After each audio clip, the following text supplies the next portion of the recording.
treat the impairment list from there. Okay? 'Cause we don't even know for sure if the lumbar,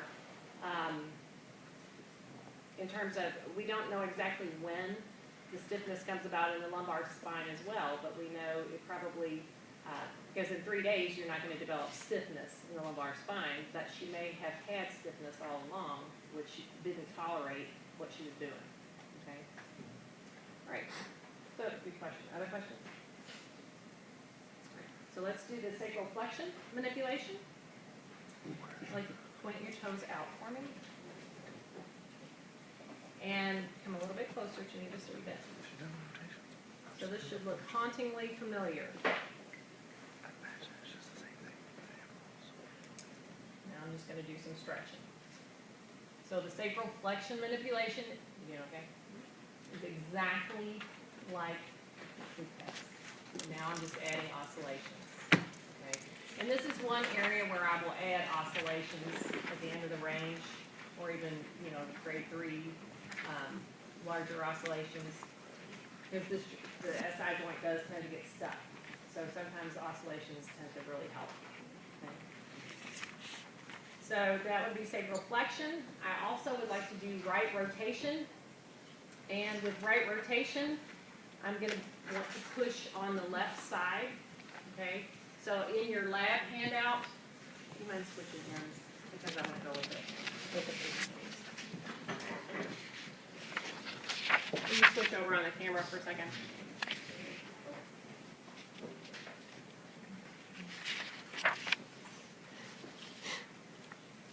So this is the technique. It's actually not, yeah, it is in your lab handout. This is the sacral rotation manipulation, okay? It's very similar to what you've done before, okay? I want to improve left rotation. My contact is going to be on the sacral sulcus with this manipulation. So which sacral sulcus am I going to have to push anteriorly to create right rotation? The left. That's correct. That's the hardest thing about this technique, is remembering which side to do. Okay. So the reason that I'm showing you this in terms of there's a little bit of stabilization involved with this.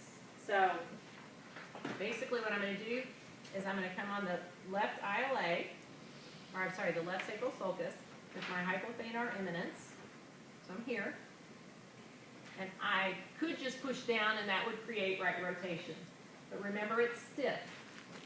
So what I can do is now stabilize the innominate, pull up a little bit to meet my resistance. So I'm pulling up with this hand, and I'm pushing down with this hand, okay, to create right rotation.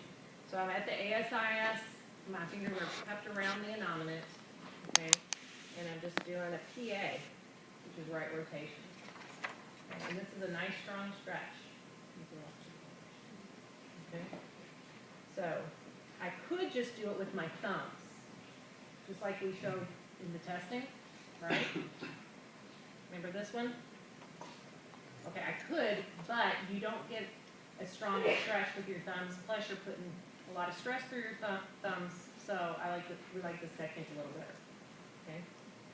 Not making it complicated, it really is a little bit more effective. Okay? And that's right rotation. Okay? So I'm pulling up here, pushing down. So I get the stretch between the sacrum and the ilium. Okay? So I'm with right rotation, I'm flexing the left side, and I'm extending the right. Okay? Everybody good with that? So some therapists think flexion unilateral or extension unilateral, and that's the same thing as saying right rotation. Okay? All right. So I want you to practice the flexion.